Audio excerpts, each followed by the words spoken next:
Hey, what's up, everybody? It's Charles Sabanson, and welcome you guys to another episode of the Dreamers Pro Show.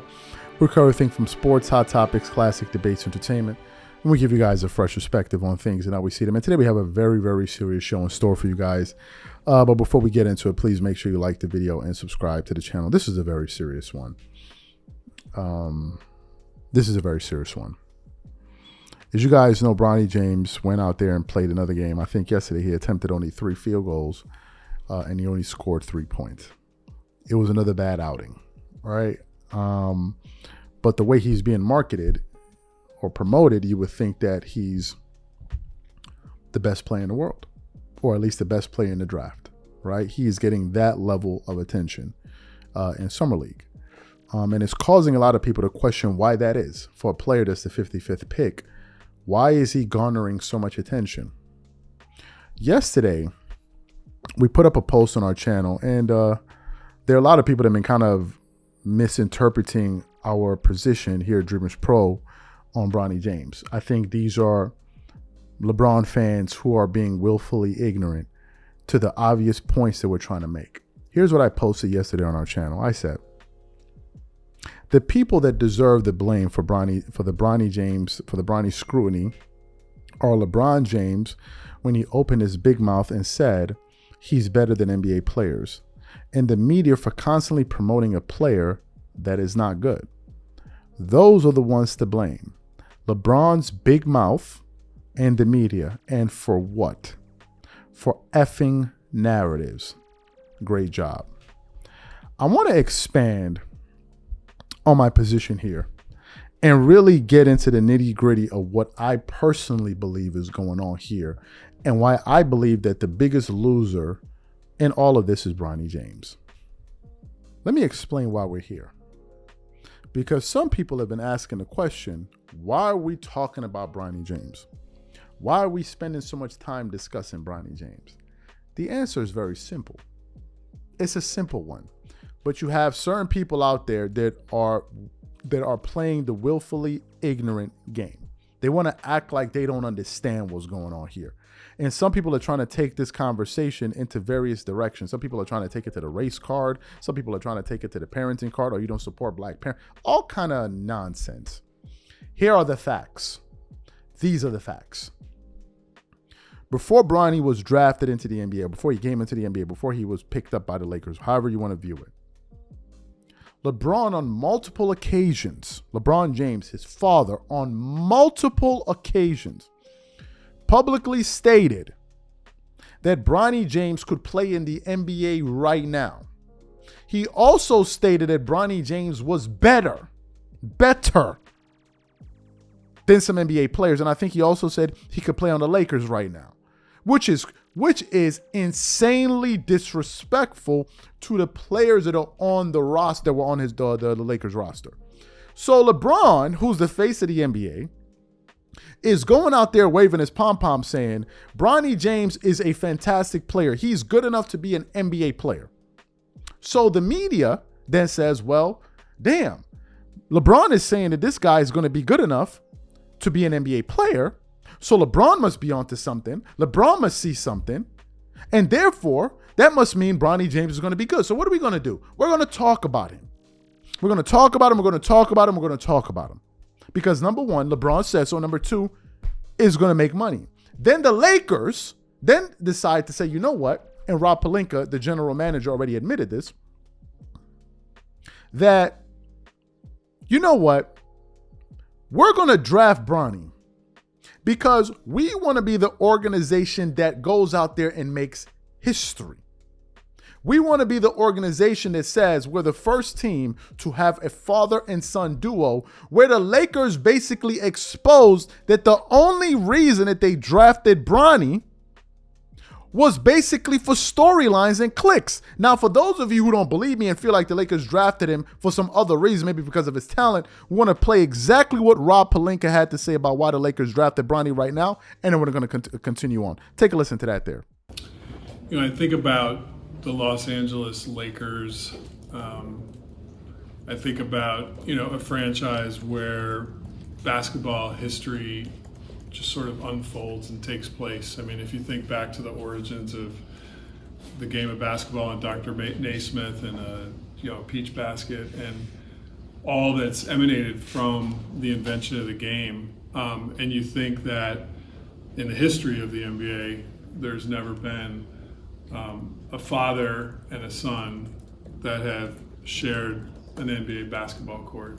And that feels like something that could be magical. And we know and have to respect, of course, that LeBron has a decision about his opt-out. And I'm sure he and his family and his agent will deliberate what they're going to do there. And of course, he has freedom to decide whatever's best for him and his family. But if it worked out that he was on our team next season, NBA history could be made.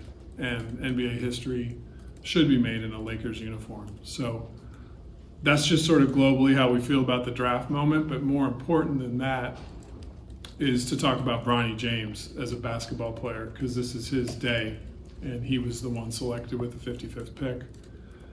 Bronny is first and foremost a person of high character, and second, he is a young man that works incredibly hard. And those are the qualities we look for in drafting players and adding to our developmental core at the Lakers. He had a great draft workout with us where he displayed those qualities to me in an hour lunch that we shared in the building. So you just heard General Manager Rob Pelinka state that. But it doesn't stop there. Then after he came out there and made those comments, JJ Redick took it upon himself in a Lakers press conference when Bronny was being introduced, when nobody asked him to, and he said, I just want you guys to know that Bronny James earned this spot. He definitely earned this spot. And then something else happened. We got a report from ESPN that revealed the real intentions behind the Lakers in terms of what they plan to do with Bronny by drafting him. For those of you who didn't hear what the Lakers' actual plans are for Bronny, take a listen to this here. NBA eyes will be on that game. And for more on the Lakers, we welcome in our senior NBA insider, Adrien W. So what are people saying about the realistic expectations for Bronny? Well, what the Lakers' expectations are is that he'll largely be a G League player, like almost any 19-year-old player coming in the league drafted in the second round. I think what you'll ultimately probably see is Bronny James in the first week of the season on the court with his father in a very, I don't want to call it ceremonial, but it's going to, the eyes of the world will be on that. They'll do that the first week of the season.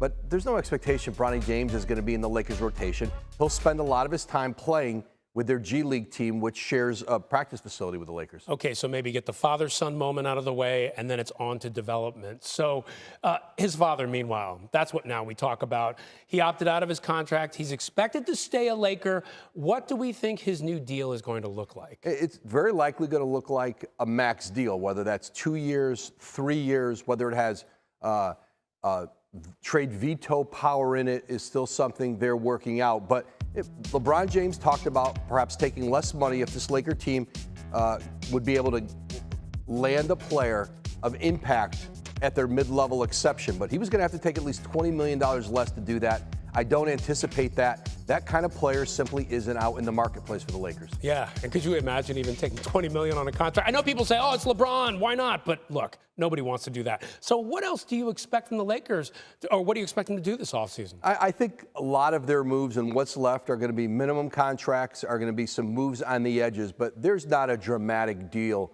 for the Lakers to do out in the marketplace. So you heard that there.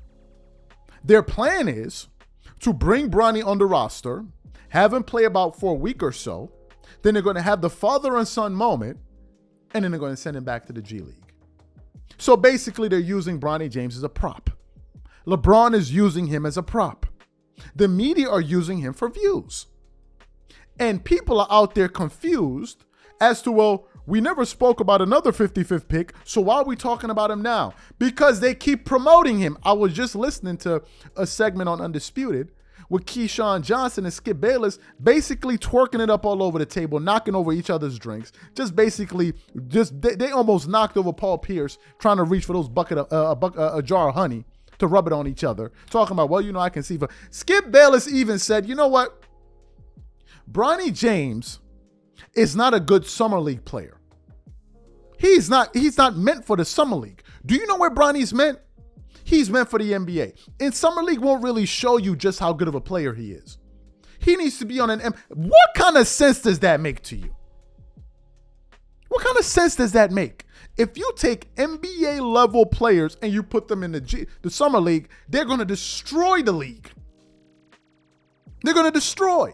But what they're saying is the summer league, it doesn't really fit Bronny's skill set. You need to put him in an NBA setting where they're just up there dancing around the issue and trying to legitimize it so they'll have a reason to discuss it every day. And my point is, the loser in all of this is Bronny James. He's the loser. I've discussed this very thing with Gilbert Arenas just this morning. This afternoon, morning, however you want to view it. And I said to him, I said, this is unfair to Bronny. I said his father and the media are the one that are bringing this attention on him.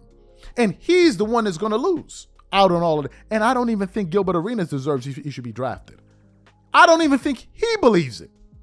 But nevertheless, we're going to come out here and act like as if it's something serious. We discussed this, and there's some people out there trying to go along, trying to take it down the racial angle. Oh, why aren't you happy to see black nepotism?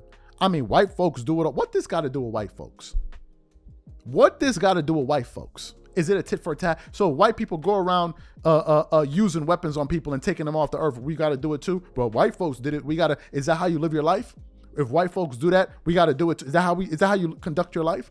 You think I sit up here and try to mirror what white people do? Is that how you view your life? Like, okay, well, the white people did that, so it's our turn to do it. Why? Why are you trying to follow what white people are doing? Why don't you do what's right for you? Forget about what white people are doing. Why are we trying to mirror the behavior of whites? Why? Why? And that speaks to an inferiority complex that exists in some people that feel like as if they got a mirror and over. White people, who cares? I'm not sitting up here thinking about, what this white guy did, I don't care. It's called having self-confidence. I don't care what the white people, let them do what the hell they want to do. It's them. I don't care. It doesn't matter to me. I don't live my life, white people did this and they got away with this, so we got to do this too to get. Why? Especially if in this case it's unfair. Well, white people do it and they got away with it, so I know it's unfair then, so we got to do it too, so we can get away with it, so all of us can be. What are we doing? So where's the moral ground in all of this? There's no moral ground. You have people out there, and I've asked people, hey, so if you're a black father and you have a position, you have an opportunity to put your kid in a position that you know that he cannot excel in, you know that they're not qualified to be there, would you still do it? You know what some people are saying, oh yeah, I would do it. So you would put your child in a position that you know they're not qualified to be in, so that when they go out there, they're going to fail on their own. And you're doing who a favor? Who? To me, listen, I think the biggest loser in all of this is Bronny James. He's the biggest loser. I think the biggest beneficiaries of all of this are LeBron James and the media and the Lakers. And I think Bronny James is just being used as a prop, period. People are asking us, why don't we stop talking about it? Why don't they stop talking about it? The people asking us, why are we talking about this? They are upset that we're giving them a different viewpoint. What they want is all of us to sit up here every single day, twerk it up all over the screen, knock over each other's, just basically run up and down the hallway, screaming and hollering, disturbing the peace, running through the woods with our torches, just basically acting a damn. That's what they want.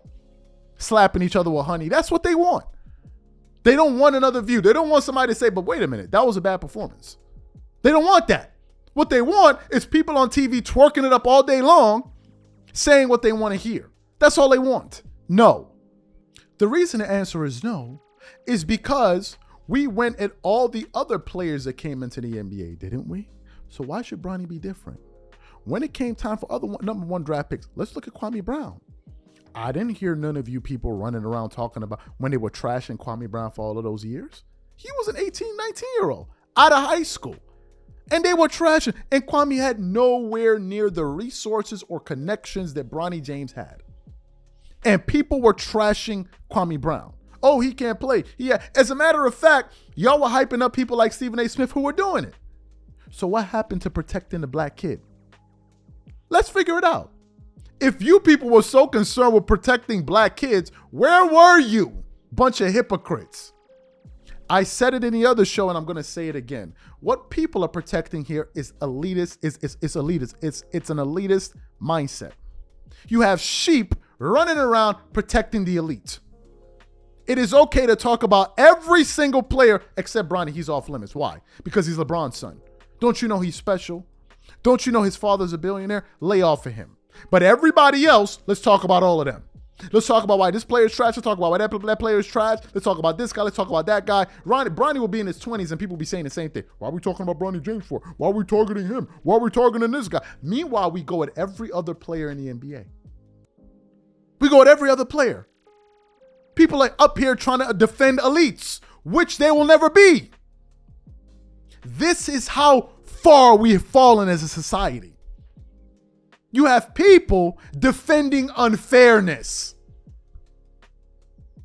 And they're promoting it. They're like, well, they were unfair. It's my time to be unfair too. So what makes you any better than them? And they didn't want to get upset with me. Oh, why are you mentioning this? Why are you mentioning that? You're only talking about him because he's LeBron James' son. And that's the reason. Now, I'm telling you the damn truth, and I'm giving you my honest opinion on this. That's what I'm telling you right now. Some of y'all have an inferiority complex. Some of y'all look at these people as gods. That's the freaking truth. And right now, somebody's talking about you're one of your gods. That's what's happening right, and y'all are defending him. And you guys are defending unfairness. And what gets me is that you guys are defending something that if it worked against you, you would never defend it. But in this case, you are. We talk about all the other NBA players. When it comes to Bronny, we can't even talk about him. We can't even talk about him. We can't even talk about him. You know Kobe Bryant? You know Kobe Bryant, one of the 3 greatest players of all time? Do you know Kobe Bryant? His first what is it? How many games? 150 plus games. You know Kobe never started, right? You know Kobe came off the bench, right? Kobe Bryant came off the bench. Kobe came off the bench. He had to go through the process of actually earning his way on the court. No, Bronny just skipped the line. Just skipped the line. And y'all are like, yeah, man, go for it. Black power. No, y'all pushing elites. You guys love elites. That's all this is about. It's about a bunch of fanboys defending their king. That is all I see here. That's all I view you people as. These are my thoughts. Whatever you guys think, leave your thoughts in the comment section. We catch you guys on the next show. Peace.